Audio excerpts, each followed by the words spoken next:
दशमेश पिता धन गुरु गोविंद सिंह जी महाराज, उनके द्वारा बख्शी हुई पावन फतेह को हम सब साझा करेंगे। आओ बड़े अदब सत्कार के साथ दो दास को आशीष और बुलाओ फतेह। वाहिगुरु जी का खालसा, वाहिगुरु जी की फतेह। जैसा कि आप सभी को ज्ञात है कि 22 दिसंबर से जो शहीदी सप्ताह आरंभ हो चुका है और ये वो दुखदाई समा है जिस समय गुरु गोविंद सिंह जी महाराज ने अपने समूचे परिवार को देश हित के लिए, धर्म हित के लिए न्योछावर कर दिया। और देखते हैं कि इसके पश्चात भी गुरु साहिब ने कोई गिला शिकवा या शिकायत उस अकाल पुरख वाहिगुरु के आगे नहीं की, क्योंकि आम तौर पर देखने में आया है कि घर का कोई एक प्रिय सदस्य मरना तो दूर की बात है, अगर किसी गंभीर बीमारी से भी जूझ रहा हो तो कई बार हम स्वयं भी जीने की उम्मीदें छोड़ देते हैं। कई बार हमें इतना आघात पहुंचता है कि उस आघात से हम दोबारा रिकवर ही नहीं कर पाते। लेकिन यहां देखते हैं कि गुरु गोविंद सिंह जी महाराज चाहे आर्थिक तौर पर देख लो, सामाजिक तौर पर देख लो, पारिवारिक तौर पर देख लो, हर प्रकार से उनको आघात पहुंचा, पर उसके पश्चात भी उन्होंने अकाल पुरख वाहिगुरु के आगे कोई गिला शिकवा नहीं रखा, कोई शिकायत नहीं की। शायद इसी महानता को भांपते हुए अल्लाह यार खान जोगी ने गुरु गोविंद सिंह जी महाराज की सिफ्त सलाह करते हुए कहा, इंसाफ करे जी में जमाना तो यकीन है, कह दे गुरु गोविंद का सानी ही नहीं है। कहता है कि मुझे तुलना करने के लिए गुरु गोविंद सिंह जी महाराज जैसा कोई दूसरा दिखता नहीं है, तो मैं तुलना किसके साथ करूं? क्योंकि संसार का एक नियम है, जब हमें किसी की तुलना करनी होती है तो हमेशा दूसरे की आवश्यकता पड़ती है, क्योंकि जो है ही एक उसकी फिर तुलना ही नहीं होती है। जैसे अकाल पुरख वाहिगुरु है, अगर उनकी तुलना करनी हो तो किसके साथ करेंगे? कोई है ही नहीं दूसरा जिसके साथ तुलना की जा सके। ऐसे ही वो कहता है कि शहादत में एक सबसे बड़ी खासियत जो उसने गुरु गोविंद सिंह जी महाराज की बताई कि संसार में अधिकतर लोग अपने परिवार से तो प्रेम करते हैं, अपने परिवार के फर्जों को निभाते हैं, और अगर थोड़ा बहुत उनके अंदर दया होगी तो कुछ एक हद तक अपने रिश्तेदारों या मित्रों आदि का हित करेंगे। पर गुरु गोविंद सिंह जी महाराज जो प्रेम अपने बच्चों के साथ करते हैं, वैसा ही प्रेम अपने मुरीदों भाव अर्थ की सिखों के साथ भी करते हैं। वो इसमें कोई अंतर नहीं करते हैं कि मेरे बच्चे जो हैं मेरे हैं, दूसरों के बच्चे जो हैं वो केवल मेरे सिख हैं। तो अल्लाह यार खान जोगी कहता है, ये प्यार मुरीदों से ये शफकत भी कहीं है, भक्ति में गुरु अर्श है, संसार जमीन है। अगर गुरु का भक्ति वाला पक्ष देखा जाए तो कहते हैं भक्ति भी गुरु जैसी किसी के नहीं है। जैसी भक्ति गुरु गोविंद सिंह जी महाराज की है, कहते संसार में ऐसी तो किसी की भक्ति भी नहीं है। अब बात आ जाती है तुलना की, जैसा कि शुरुआत में विनती की थी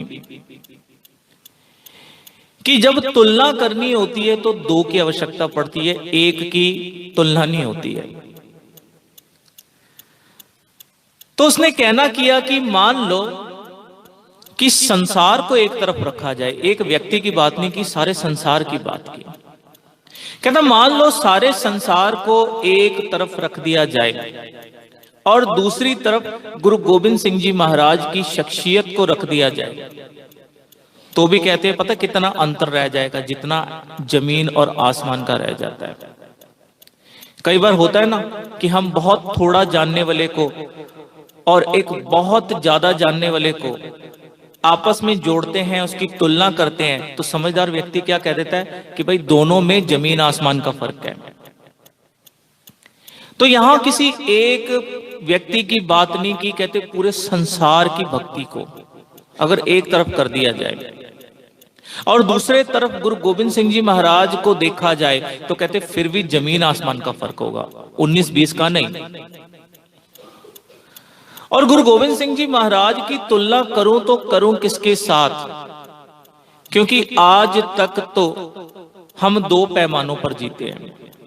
पहला ये कि अगर कुछ देखा है तो उसका आगे बखान होता है, क्योंकि व्यक्ति उसका साक्षी बन जाता है कि मैंने ऐसा देखा था, ऐसा मैंने स्वयं दृश्य देखा है, तभी मैं आगे बता रहा हूं। और दूसरा है कि कहीं से सुना होता है। तो उसने कहना किया कि देखना तो एक बात है कि मैंने तो कभी सुना भी नहीं है, ये उल्फत के जज्बे नहीं देखे हमने कहीं, है देखना एक बात सुने भी नहीं हमने। कहता मैंने तो आज तक ऐसी कोई मिसाल सुनी तक नहीं है, देखना तो एक अलग बात हो गई। और कहना किया कि इस बात को कोई झूठ ना समझ लेना, कोई एक मजाक ना समझ लेना। अगर कोई मुझे कहे ना कि आप कसम खा के कहो,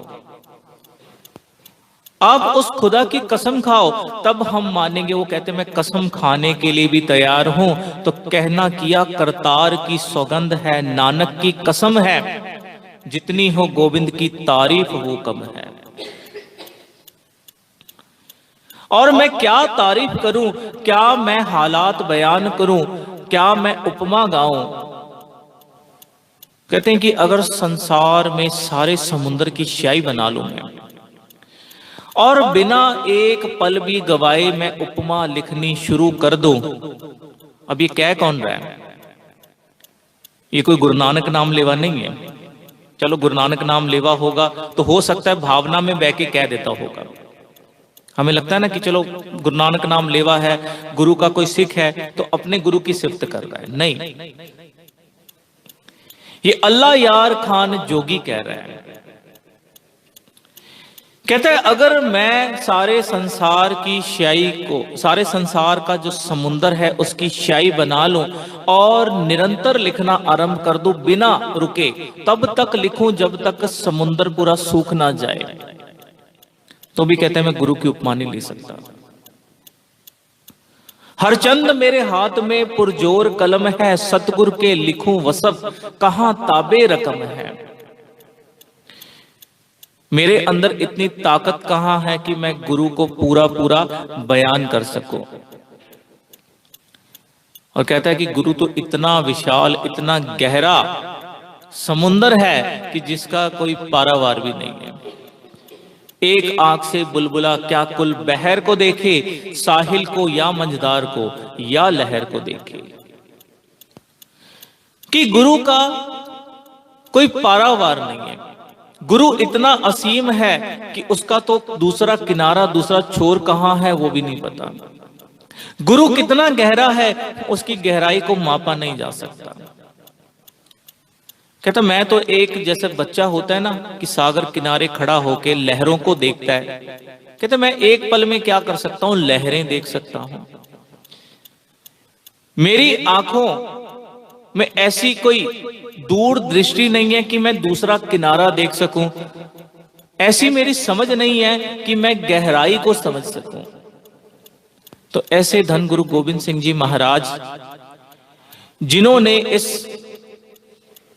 शहीदी सप्ताह में, जो कि कल से 22 दिसंबर से आरंभ हुआ है, इसमें अपने समुच्चे परिवार को गुरु पातशाह जी ने इस संसार के हित में न्योछावर कर दिया है। अब यहां देखते हैं कि ये इतिहास आरंभ होता है 1667 से, जब बाबा अजीत सिंह जी का जन्म पांवटा साहिब की पावन धरती पर होता है। इस पांवटा साहिब नगर में गुरु गोविंद सिंह जी महाराज 1684 से लेकर 1688 तक 4 वर्ष रहे हैं। कुल 42 वर्ष आयु हुई गुरु गोविंद सिंह जी महाराज की, जिसमें गुरु गोविंद सिंह जी महाराज 28 वर्ष समा तो केवल आनंदपुर साहिब में बिताया है, और 4 वर्ष का जो लंबा समय है वो उन्होंने पांवटा साहिब की धरती पर व्यतीत किया है। और इस पांवटा साहिब की धरती पर ही बाबा अजीत सिंह जी का आगमन हुआ है 1687 को। अब अजीत सिंह नाम क्यों पड़ा है? इसके पीछे कारण है कि जिस समय बाबा अजीत सिंह जी का आगमन हुआ, जन्म हुआ, तो गुरु गोविंद सिंह जी महाराज उस समय भंगाणी के युद्ध में थे। भंगाणी के युद्ध को फतेह करके जब वापस पांवटा नगर में उनका आगमन हुआ, संगतों ने उनका स्वागत किया, बधाइयां दी, कहने लगे पातशाह जी आज हम आपको एक नहीं 2-2 बधाइयां देते हैं। अब गुरु जानी जान है, लेकिन एक साधारण व्यक्ति के तरह गुरु पातशाह जी कहते हैं कि 2-2 बधाइयां क्यों? कहते पहली बधाई तो इस बात की कि आप इस जंग से, इस युद्ध से फतेह हासिल करके आए, और दूसरा ये कि आज ही सुबह आपके गृह में अकाल पुरख वाहिगुरु ने बालक की दात बख्शी है।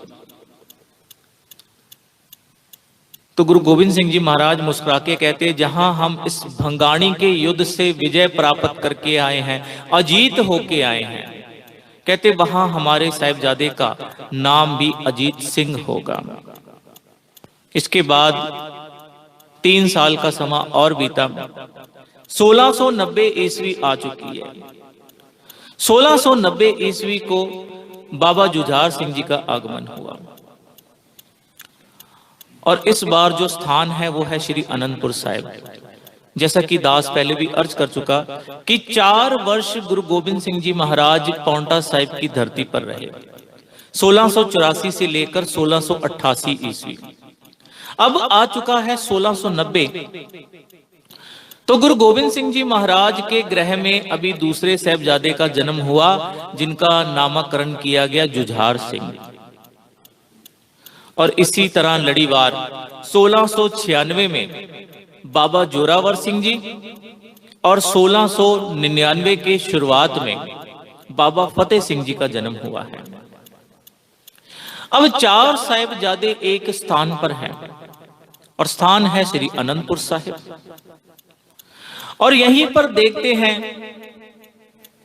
कि माता गुजर कौर जी आज बहुत खुश हैं, बड़े प्रसन्न हैं, क्योंकि अक्सर हम देखते हैं कि दादी का पोतों से लगाव बहुत होता है। कई बार ऐसा देखने में आया, अपने बच्चे से भी ज्यादा, अपने बेटे से भी ज्यादा दादा दादी का लगाव अपने पोते पोतियों से होता है। माता गुजर कौर जी के पास 4 पोते बैठे हैं, और माता गुजर कौर जी की प्रसन्नता का आज कोई पारावार नहीं है।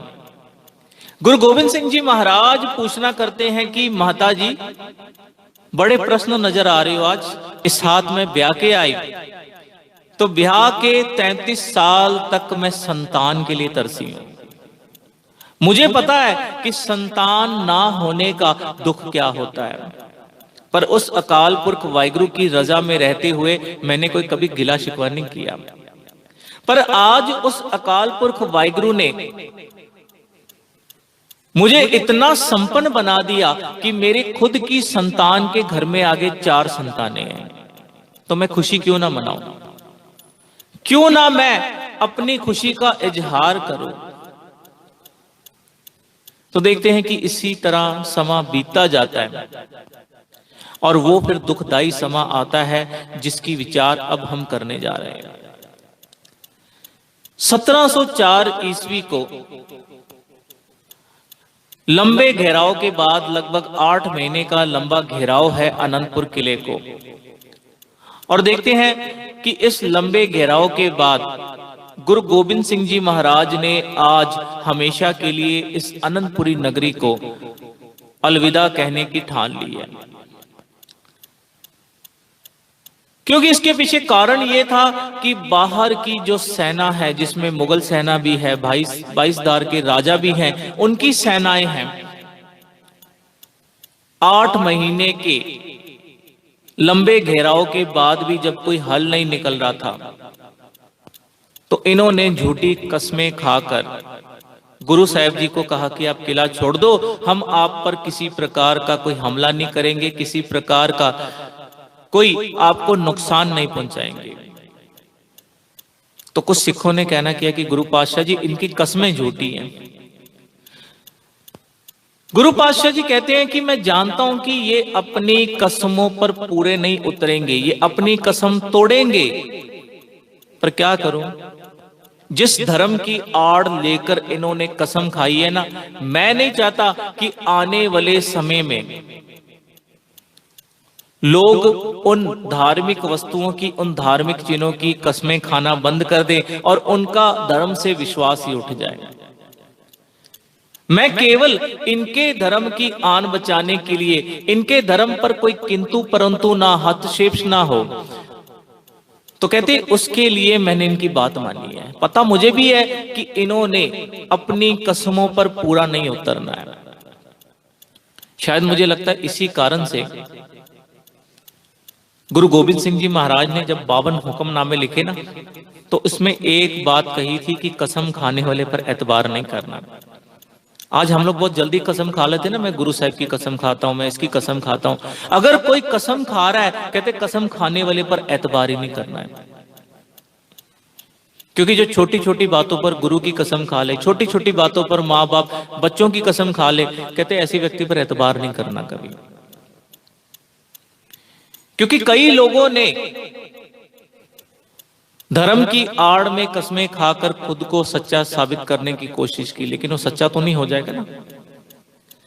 तो यहां देखते हैं कि मुगल सेना और पहाड़ी राजाओं ने भी अपनी कसमों को तोड़ दिया है। क्योंकि जैसे गुरु साहिब जी ने अनंतपुर साहिब का किला छोड़ा है और सरसा नदी के किनारे पहुंचे हैं, इन्होंने गुरु साहिब जी के परिवार पर, सिखों पर हमला कर दिया है। अब यहां पर एक बड़े कठिन समय है। एक तो अंधेरी रात है, 19 और 20 दिसंबर की रात का यह वाकया है। अंधेरी रात, कहीं पर कुछ नजर ना आए, ऊपर से बारिश का मौसम, बारिश का मौसम तो नहीं था, परंतु मूसलाधार बारिश, बड़ी तेज बारिश हो रही है। और उसके आगे क्या देखते हैं कि जिस नदी में बहुत थोड़ा पानी होता था, वो नदी भी आज इतने तेज प्रभाव से चल रही, जिसे सिरसा नदी कहा जाता है। अब ये सारी दुविधाएं गुरु के जीवन में एक ही समय में आ गई। पीछे से दुश्मन सेना भी हमला करने आ गई। ऐसे में हम देखते हैं कि गुरु का पूरा परिवार 3 हिस्सों में बंट गया। एक तरफ हम देखते हैं कि गुरु गोविंद सिंह जी महाराज अपने कुछ सिखों के साथ और बड़े साहिबजादे बाबा अजीत सिंह जी, बाबा जुझार सिंह जी के साथ किसी तरह नदी तो पार कर लेते हैं। और दूसरी तरफ देखते हैं कि छोटे साहिबजादे और माता गुजर कौर जी वो नदी पार नहीं कर पाते, वो इसी किनारे पर रह जाते हैं। तीसरी तरफ हम देखते हैं कि भाई मनी सिंह के साथ माता सुंदरी जी और माता साहिब कौर जी भी बिछड़ जाते हैं, अलग हो जाते हैं परिवार से पूरे, और जैसे कैसे दिल्ली पहुंच जाते हैं। अब यहां पर देखते हैं कि जैसे ही नदी पार की गई, तो समा वो सुबह का हो गया फिर, क्योंकि सारा दिन जंग लड़ते रहे, सारा दिन जंग होता रहा। अब जब सुबह का समा आया, ऐसे में भी गुरु साहिब जी ने अपना धैर्य नहीं खोया। क्योंकि कई बार क्या होता है कि हम अपना धैर्य खो देते हैं छोटी छोटी बातों को लेकर, लेकिन गुरु ने तब भी अपना धैर्य नहीं खोया। तब भी वो अपने नित्य कर्म से मुंह नहीं मोड़ते हैं। कुछ सिखों को कहना किया कि चाहे बड़ी से बड़ी आपदा भी आ जाए, पर जब उस अकाल पुरख वाहिगुरु की बंदगी का समा आए, वो समा हमें कभी गंवाना नहीं चाहिए। वो समा हमें कभी भी खुंजना नहीं चाहिए। कुछ सिख तो युद्ध लड़ते रहे, दुश्मनों का सामना करते रहे, और कुछ सिख ऐसे थे जो गुरु साहिब जी के साथ बैठकर सुबह का कीर्तन करते हैं। बाकायदा देखते हैं कि अल्लाह यार खान जोगी ने भी इस बात को स्पष्ट किया है। सतगुरु अब आन पहुंचे सरसा नदी के पास, थे चाहते बुझाना 12 पहर की प्यास। कहते 12 पहर के बाद अब उनकी इच्छा हुई कि सुबह का समा आया, भोर हो गई, अब उस दाते के साथ, उस अकाल पुरख वाहिगुरु के साथ जुड़ने का समा आया है। स्नान करके और पहन के नया लिबास, वाहिगुरु का जाप करें और करें सुपास। सुपास का अर्थ हो जाता है धन्यवाद करना, शुक्रिया करना।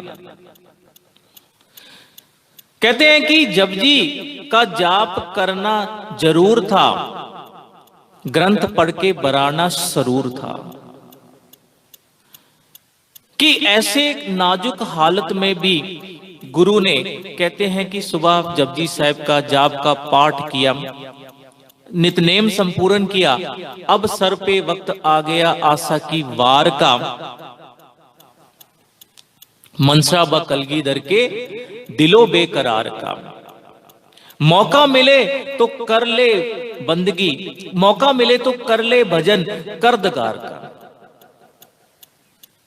कहते मुझे मौका मिला है तो मैं उस अकाल पुरख वाहिगुरु का जो शुक्राना कर लूं, उस अकाल पुरख वाहिगुरु का मैं सिमरन कर लूं। और जो गुरु नानक देव जी महाराज के समय से मर्यादा चली आ रही थी, आशा की वार का कीर्तन भी हुआ है। और यहां भी पूरा दिन जब बीत जाता है, जैसे कैसे दिन ढलते ढलते तक उस स्थान पर पहुंच जाते हैं जिसे आज हम श्री चमकौर साहिब के नाम से जानते हैं। इस चमकौर साहिब के स्थान पर पहुंचकर गुरु साहिब जी एक कच्ची गढ़ी, एक छोटा सा जो किला होता है जो कच्चा है, पूर्ण रूप से बना भी नहीं है, यहां आकर आसरा लेते हैं। इसके पीछे कारण था कि इस गढ़ी के, इस कच्चे किले के जो मालिक थे रूप राय चंद और चौधरी जगत सिंह, उन्होंने गुरु पातशाह जी को बेनती की कि ऐसे में, हालांकि कोई बहुत सुविधा तो नहीं है यहां, लेकिन अगर आप एक चार दीवारी के अंदर रहें तो आगे की रणनीति तैयार कर सकते हैं। तो अब आप सोचिए कि ऐसी सर्द रात, और किला भी वो कच्चा है, वो गढ़ी भी कच्ची है, वहां पर कोई ऐसा स्थान नहीं है कि जहां पर विश्राम किया जा सके। खुला आसमान और रात की कड़कड़ाती ठंड में जो गुरु के प्यारे बेचारे जमीन पर ही लेट गए। कोई पास में बिछौना नहीं है, किसी प्रकार का कोई साधन नहीं है कि जिससे अपने शरीर को वो कुछ समय के लिए गर्माइश दे सके। पर कमाल की बात तो देखो, जिनके पास सभी साजो सामान है उनकी नींदें उड़ी हुई थी। गुरु के प्यारे जिनके पास कोई साधन नहीं है, पेट भूखे हैं, कई समय से भोजन नहीं पाया था, लेकिन ऐसे में भी गुरु की रजा में खुश हैं। जहां जिसको स्थान मिल गया, गुरु पातशाह जी ने कहा कि आज की रात बड़ी निर्णायक रात है, आज विश्राम कर लो, क्योंकि कल मुझे पता है, कल अकाल पुरख वाहिगुरु की गोद में हमने सदीवी सो जाना है। तो आज की रात मैं चाहता हूं कि मेरे बच्चे आराम कर लें। या बच्चों का अर्थ दो साहिबजादों से नहीं है, जो साथ में सिख हैं, 40 सिख हैं, 5 प्यारे हैं, 2 साहिबजादे हैं, इन सब की बात करते हैं। कि मैं चाहता हूं कि आज की रात विश्राम कर लो, क्योंकि लंबे समय से दुश्मनों से 2-4 हाथ होते हुए विश्राम भी नहीं कर पाए हैं। तो यहां देखते हैं, जिसको जैसा कोई स्थान मिल गया वो विश्राम करता है। कुछ लेट गए खाक पर जी पोश बिछाकर, पहरा देने लगे कई तलवार उठाकर, गोविंद भी शबवाश हुए खेमे में जाकर। पर गुरु पातशाह जी को कहां नींद आती है, क्योंकि उनको अपने बच्चों की फिक्र है। समूह खालसा पंथ उनकी संतान है, अपनी संतान की फिक्र है कि ऐसे कठिन हालात में भी ये मुझे छोड़ के नहीं गए, ऐसे कठिन हालात में भी इन्होंने मुझसे कोई गिला शिकवा नहीं किया है। तो जो पहरा दे रहे थे ना सिख, उन्होंने क्या देखा, एक कोने में, क्योंकि 4 बुर्ज थे, इस एक कोने में गुरु पातशाह जी जाकर बैठे हैं। देखा तो बैठे हैं गर्दन झुका के, वाहिगुरु वाहिगुरु है मुंह से निकलता, है तू ही है तू ही है तू ही मुंह से निकलता।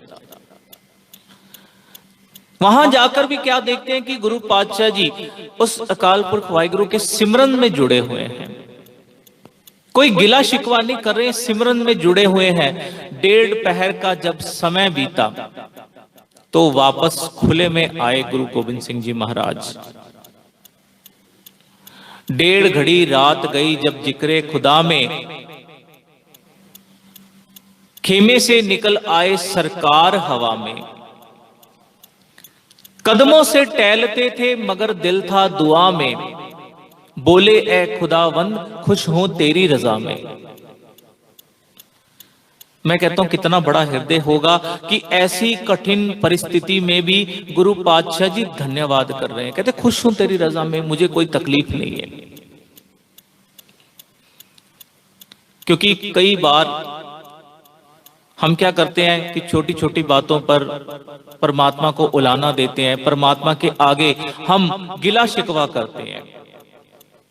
पर मैं कहता हूं कि अगर धन्यवाद करना है तो एक कारण ही काफी होता है। एक कोई भी ऐसा कारण ढूंढ लो कि जो आपको लगता है कि इसके द्वारा मैं उस परमात्मा का शुक्रिया अदा कर सकता हूं, धन्यवाद कर सकता हूं। तो गुरु पातशाह जी पता क्या कहते हैं, कहते मेरे पास कारण है उस परमात्मा का धन्यवाद करने का। और कारण क्या है कि ऐसी कठिन परिस्थिति में भी हे अकाल पुरख वाहिगुरु कि आपसे मेरा प्रेम नहीं टूटा, अभी तक श्वासों की लड़ी चल रही है, इसके लिए मैं धन्यवाद करता हूं। मैं तहे दिल से आपका शुक्रिया अदा करता हूं कि ऐसी कठिन परिस्थिति में भी आपने श्वासों की लड़ी को नहीं अभी तक टूटने दिया है। तो उसके बाद क्या होता है कि फिर वो समा आता है जिस दिन गुरु गोबिंद सिंह जी महाराज ने अपने दोनों साहिबजादों को खो दिया। अब कोई बड़ी सेना नहीं है, कोई साजो सामान नहीं है पास में इतना कि इतनी बड़ी सेना का मुकाबला किया जा सकता था। तो देखने में आया कि 5-5 के जत्थे में गुरु के प्यारे बाहर जाके दुश्मनों से लोहा लेते थे, क्योंकि गुरु पातशाह जी चाहते थे कि कहीं ऐसा ना हो कि एक ही साथ अगर सब चले जाएं तो बड़ा जल्दी ये युद्ध खत्म हो जाए। क्योंकि आज एक नया इतिहास, एक नए इतिहास का निर्माण होने जा रहा था। वो इतिहास जिसकी मिसाल दुनिया के किसी जंग में नहीं मिलती होगी। वो चाहते थे कि आज एक ऐसी मिसाल बन जाए कि केवल लोग ये ना कहें कि गुरु गोबिंद सिंह जी महाराज ने कभी कह दिया था कि 1.25 लाख से 1 लड़ाऊं। आज उस बात को सच करने का वक्त आ गया था। तो पहले जो 5-5 के जत्थे में 2 पांच पांच के सिंगों के जो दो जत्थे गए, जिसमें पहला जत्था बाबा विनोद सिंह जी का, उसके बाद में भाई कृपा राम सिंह का जो दूसरा जत्था गया, काफियों को इस जहान से पार बुला के स्वयं भी उस अकाल पुरख वाहिगुरु की गोद में जा पहुंचे। तो देखते हैं कि ऐसे में भी सिंहों के अंदर उत्साह की कोई कमी नहीं आई, उत्साह अभी भी पहले जैसा ही है। तो ऐसे में क्या हुआ कि बाबा अजीत सिंह जी गुरु गोबिंद सिंह जी महाराज को कहते हैं, पिताजी मुझे आपसे एक नाराजगी है, पर यहां नाराजगी में भी प्रेम है उनका। नाराजगी में भी एक दायित्व, एक जिम्मेदारी नजर आ रही है। हमारी नाराजगी तो वस्तुओं को लेकर होती है कि ये नहीं मिला, वो नहीं मिला। कई बार हमारे माता पिता उतने संपन्न नहीं होते हैं, लेकिन तो भी हम जिद करके मांगते कि हमें चाहिए। लेकिन यहां देखते हैं कि बाबा अजीत सिंह जी की नाराजगी पता किस बात को लेकर है कि पिताजी जब भी कोई मोर्चा होता था तो आप मुझे सबसे आगे भेजते थे, सबसे पहले भेजते थे। अब क्या हो गया, दो जत्थे चले गए, लेकिन अभी तक आपने मुझे क्यों नहीं भेजा। गुरबाणी का एक फरमान है ना कि कबीर मोहे मरने का चाव है, मरो ता हर के द्वार, मत हर पूछे कौन है परा हमारे बार। कहते पिताजी मुझे भी मरने का चाव है, मेरी भी इच्छा है कि मैं इस युद्ध में शहादत प्राप्त करूं। आज मैं अपने नाम की लाज रखना चाहता हूं। आपने मेरा नाम अजीत सिंह रखा है, मैं आज अजीत बनना चाहता हूं वाकई में।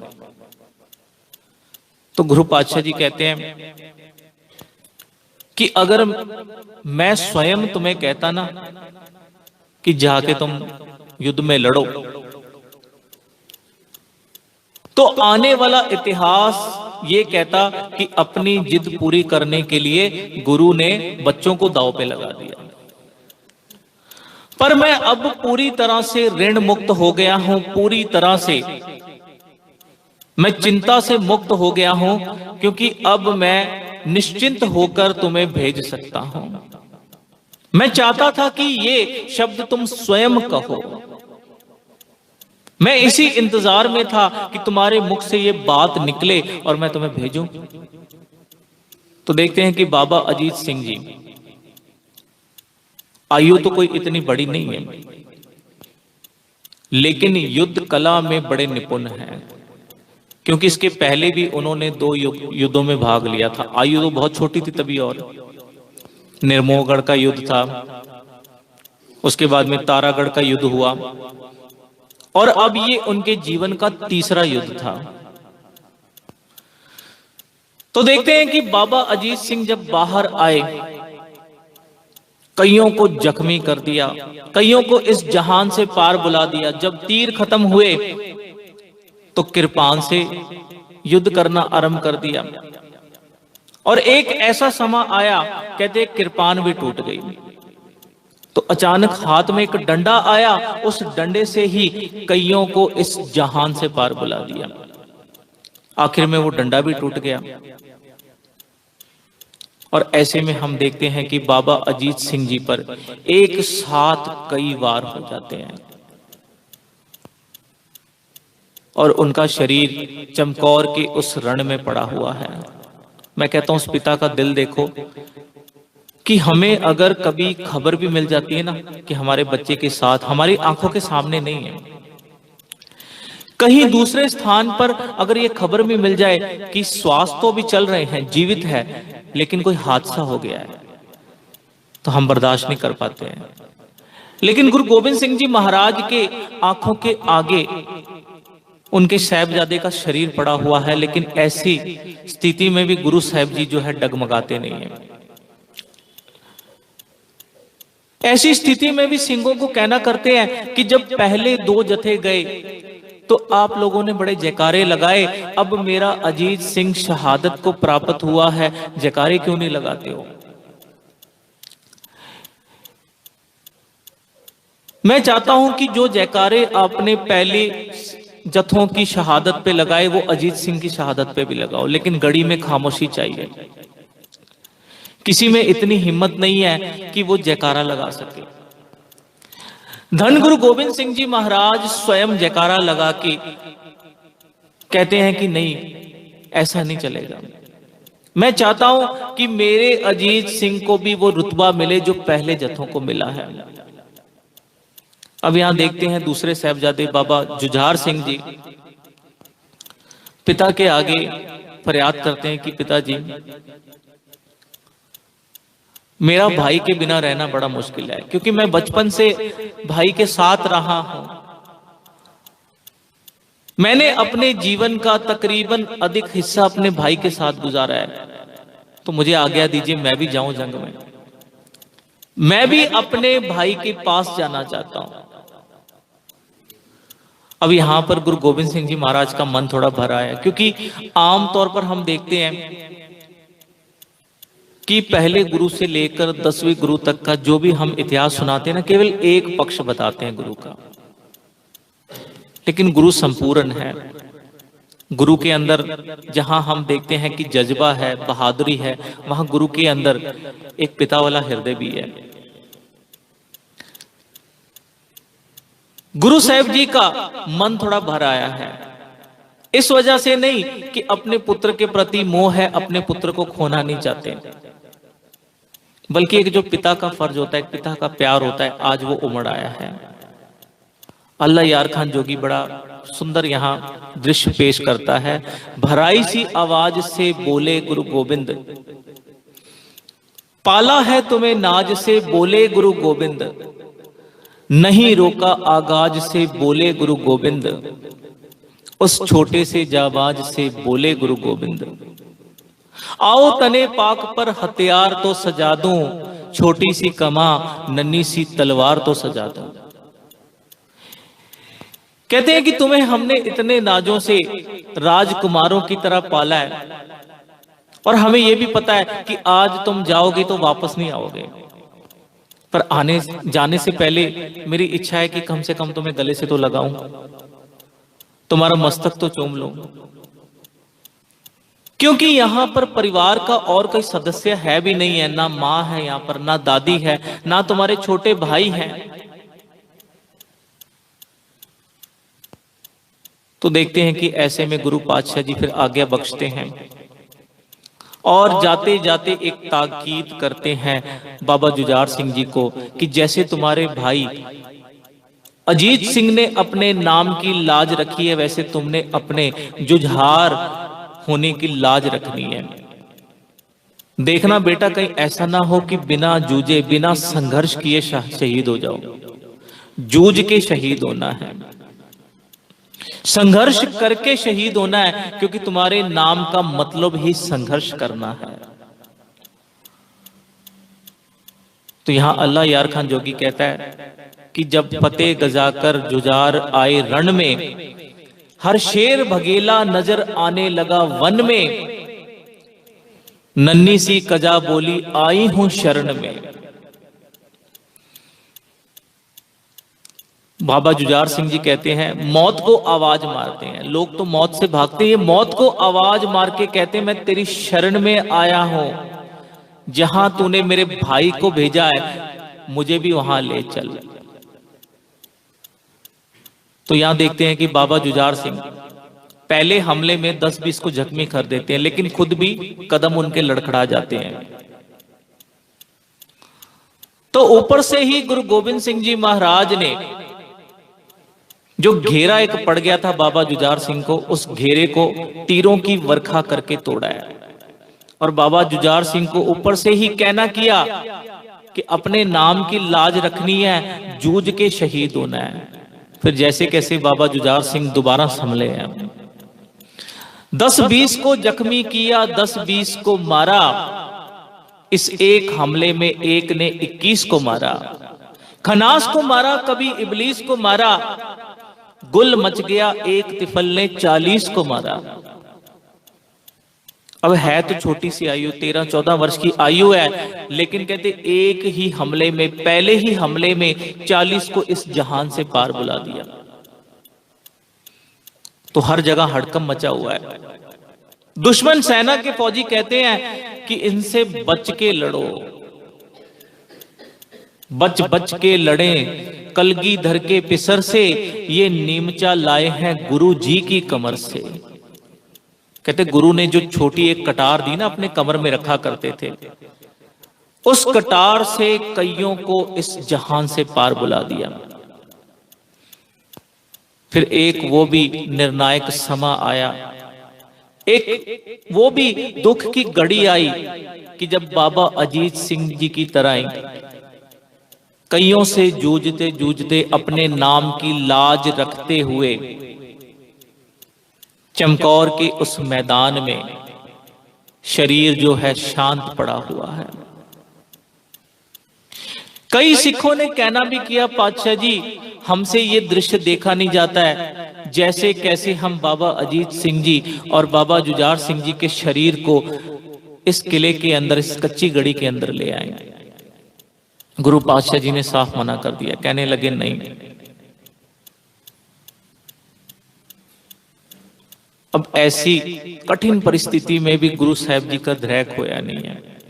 अब गुरु साहब जी महाराज की स्वयं की इच्छा है कि जैसे मेरे बच्चों ने अपने नाम की लाज रखी, मैं स्वयं भी जाकर अब जंग में उस मैदान में जाकर जूझूं। तो भाई दया सिंह जी ने बेनती की, नहीं पातशाह जी आपको नहीं जाना है, क्योंकि अगर आप चले गए तो आपके जाने के बाद इस पंथ की बागडोर को कौन संभालेगा। तो पहले तो गुरु पातशाह जी ने कहा नहीं कि मैं अपने फर्जों से पीछे नहीं हट सकता, लेकिन जब भाई दया सिंह ने देखा कि नहीं मानते गुरु साहब, तो 5 सिंहों को एकत्र करके उसी समय गुरु गोविंद सिंह जी महाराज को हुक्म किया। पहले आदेश किया था, विनती की थी, लेकिन गुरु साहब जी ने ये पावर अपने 5 प्यारों को, सिंहों को दी थी कि कोई ऐसी स्थिति आ जाए कि जहां पर कोई हल ना निकलता हो तो उन 5 की बात को प्रवान किया जाएगा। उन्होंने कहा कि गुरु जी ने हमें ये जो एक रुतबा दिया है कि 5 प्यारों के हुक्म को कोई मोड़ नहीं सकता, आज हम उस रुतबे का इस्तेमाल करके देख लेते हैं। गुरु गोविंद सिंह जी महाराज को हुक्म किया गया। इतिहास में ये एक पहला दृश्य है जब सिख गुरु को हुक्म कर रहे हैं। कह रहे गुरु पातशाह जी नहीं, पंथ को आपकी बड़ी आवश्यकता है, आपके बिना ये पंथ नहीं चल सकता। हम चले जाएंगे, हम जैसे आप पता नहीं लाखों बना लोगे, लाखों को तैयार कर सकते हो, इतनी समर्था आपके अंदर है। तो कहते हैं कि भरे मन से ना चाहते हुए भी खालसा पंथ के हुक्म को मानना पड़ा। तो ये अपने आप में एक बड़ा दुखदाई समा था। हमारी ये कोशिश रहनी चाहिए कि जो सिख गाथा है, सिख इतिहास है, इसकी विचार घर घर होनी चाहिए, क्योंकि आज हमारे पास बड़े ऐसे साधन हैं जिसके द्वारा हम सिख इतिहास को जान सकते हैं, समझ सकते हैं। तो कभी भी हमें कोताही नहीं करनी है, समा निकालना है, क्योंकि ये एक ऐसा इतिहास है जिसकी पूरे संसार में कोई दूसरी मिसाल नहीं मिलती है। और एक दूसरी बेनती कि आने वाला जो खालसा साजना दिवस है, अर्थात वैसाखी, जो अप्रैल महीने में हम मनाते हैं 13 अप्रैल को, तो भावनगर के कुछ जो गुरमुख प्यारे हैं जो हमेशा उपराला करते रहते हैं कि अमृत संचार की व्यवस्था भावनगर में ही हो सके, कि आपको बाहर ना जाना पड़े, भावनगर में ही अमृत संचार होता है। तो ऐसे में आप सबको चाहिए कि केवल हम नाम से ना कहें, बातों से ना कहें कि हम गुरु वाले हैं, वास्तव में गुरु वाले बने, क्योंकि उस गुरु ने हमारे लिए अपना पूरा सर्वंस, अपना पूरा परिवार वार दिया है। तो हमारा फर्ज बनता है कि कम से कम हम पूरा ऋण तो नहीं उतार सकते, पूरा कर्जा तो नहीं उतार सकते, लेकिन जो उस गुरु ने एक मर्यादा बनाई, उस मर्यादा के दायरे में तो आ सकते हैं। तो आप सबसे विनती है कि अधिक से अधिक संख्या में अपना नाम लिखवाएं, ताकि एक पूरा ब्यौरा तैयार हो सके, उस प्रकार से व्यवस्था की जा सके। तो इतनी विनतियों को प्रवान करना, हुई भूलों चूकों के लिए आप सभी से क्षमा चाहूंगा, क्योंकि इतिहास और गुरबाणी की विचार करते हुए बहुत सी भूलें त्रुटियां हो जाती हैं। इसके लिए दास आप सभी से क्षमा याचना चाहता है। इतनी विनतियों को प्रवान करते हुए आइए बुलाएं फतेह। वाहिगुरु जी का खालसा, वाहिगुरु जी की फतेह।